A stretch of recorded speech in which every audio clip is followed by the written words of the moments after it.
guys, what is up? It is I, Concrete Catwalk. For those of you who are new to my channel, welcome. I'm a reseller who loves thrifting, vintage, pre-loved, new, nearly new, estate selling, you name it. I love it. To my catwalkers, mwah! Welcome back to a new video this Sunday. And to my newly subscribed, thank you so much for joining me on this journey together. I've got something that I want to share with you. Story time, and it's a little bit of sharing, and I want to know too if you guys have gone through this as well. And how did you feel about it? In my last video, I had said that I had an unboxing that was due to arrive this week. I made a couple of purchases. Two of those purchases did not come to fruition. I have notes, and we're going to talk about on my wish list. There currently are a few things that I am looking to purchase. As I've gone through and I've been looking, I came across a couple of items that I decided, all right, I'm going to pull the trigger on, and I'm not going to identify 2 out of the remaining 4 total that I purchased, because those 2 things are currently on their way. The other 2 things, honey, as you guys saw from that title, the title clearly says, I do not have time for play. Do not play with me and my money.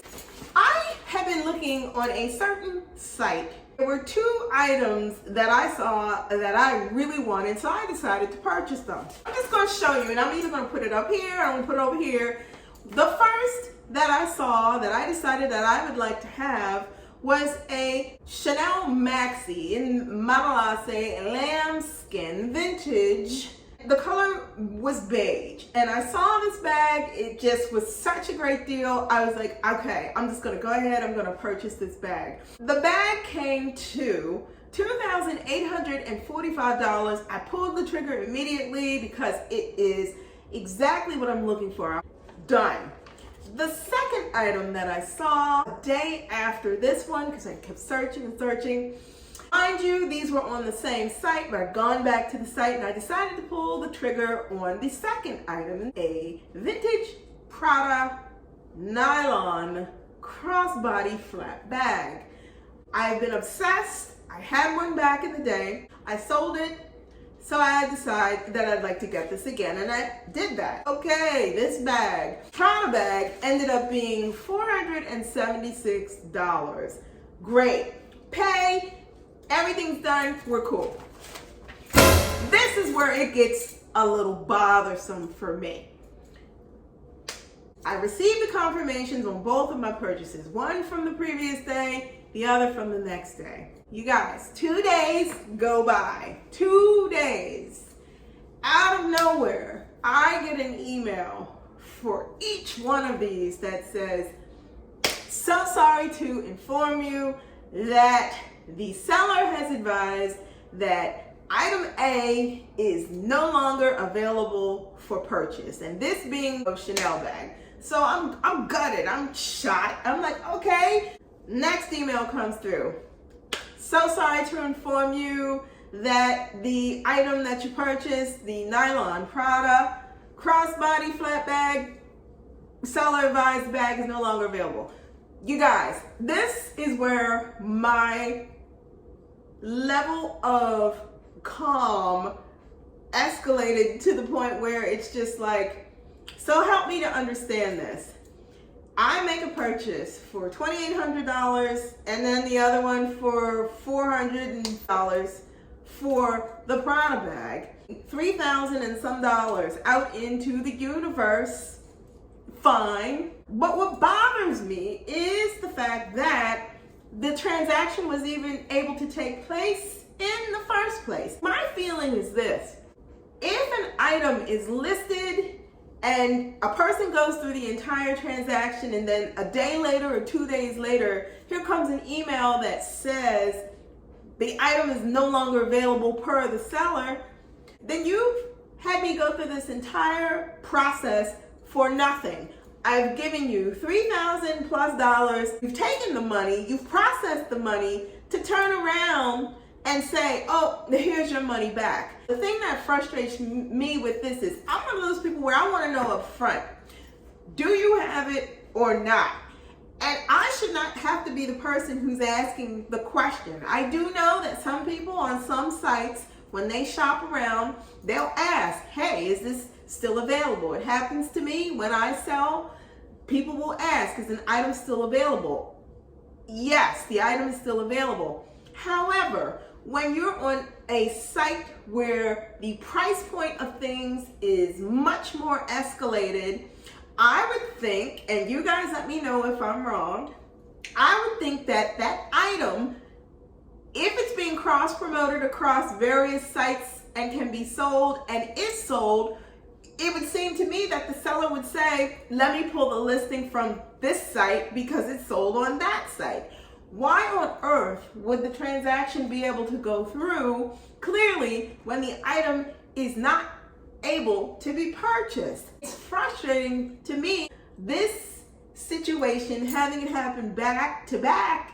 I don't think it should be a guessing game, especially when it's something that expensive. It should not be a guessing game when you're at the point of doing a total checkout. The item is in your cart, nothing's giving you an indication that it's not available. The seller has other active listings on the same platform. So you're thinking everything's on the table, right?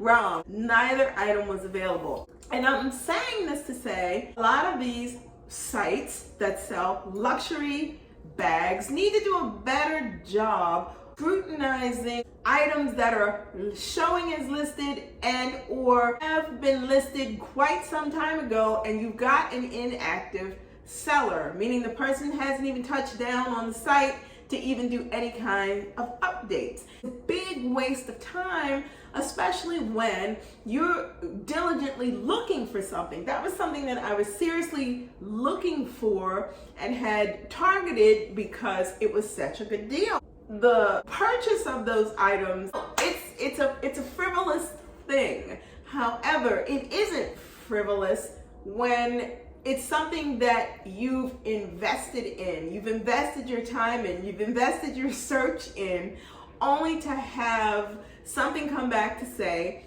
that it's not there for you to have. The other thing that is behind this, if you're going to do business, I feel, because I'm talking to myself when I say this as a seller, there is no way I'm going to list a luxury item, a luxury handbag, and not be mindful about where it has or where it could potentially sell. If it sells, there's no way I'm going to leave another listing out in Never Never Land and not police it, because I wouldn't want someone to go through what I went through. And I think that in the end, what happens is diminishes the desire to want to go out there and to look for anything.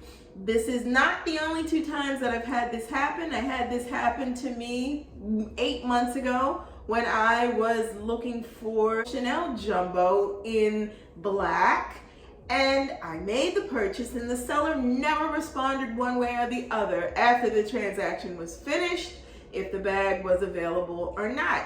So having been burned 3 times like that, it is not the point of the money. The money is not the issue. The issue is my frustration with going to these luxury sites that sell luxury goods, and you've got situations where you've got items listed, person goes to purchase on someone's page, and they have something out there that shows as available and it's not. And you make the purchase, and then only through the process of them being contacted by the site to say, hey, you've had a sale, do they even bother to say, no, it's not available. So you guys, I just wanted to give you my feelings about that. Was I very disappointed? Absolutely, very disappointed. The idea was to go in to get what I wanted to get, and that did not happen. You guys, let me know in the comments below. Has that ever happened to you? You're looking for something that you really, really wanted. You went and completed the transaction only to find out a day later, a couple days later, that the item wasn't available and you ended up being refunded. Let me know in the comments. But you guys, I do have some things that I'm going to be sharing with you in unboxings. They are currently en route. You do not want to miss out. Tap the bell, like, comment, and subscribe. You will be notified every time I post a new video. Link to the closet, and also my social on Instagram will be in the description box below as well. You guys, thank you so much for watching. Me safe, and I will see you all next Sunday. Bye for now.